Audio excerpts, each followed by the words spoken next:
Imagine a world over 1500 years ago where a game began to capture the minds of people. In the verdant landscapes of northern India during the reign of the Gupta Empire, a game named Chaturanga was born. As time passed, it journeyed to the sun-drenched lands of Persia, adopting a new name, Shatranj. From there, it spread like wildfire into the Islamic world, and eventually it traversed its way into Europe.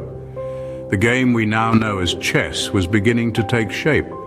As chess moved across continents, it morphed and evolved, just like the societies it touched. As it found its way into Europe, the game started to reflect the power dynamics of the time. The introduction of the queen and bishop in the 15th century was a game changer.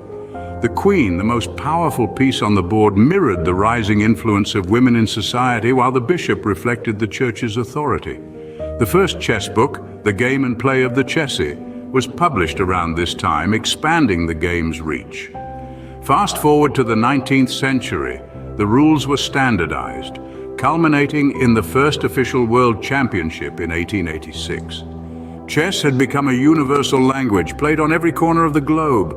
In the modern era, chess is more than just a game. It's a globally recognized sport, sanctioned by the International Olympic Committee and a pivotal tool in education.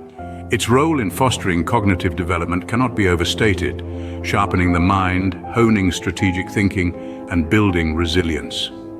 Beyond the classroom, chess's influence pervades military strategy and even the frontier of artificial intelligence.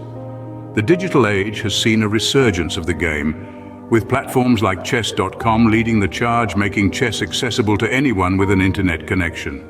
A game born over a millennium ago, chess continues to checkmate hearts and minds, transcending borders and generations, a testament to its enduring allure and profound significance.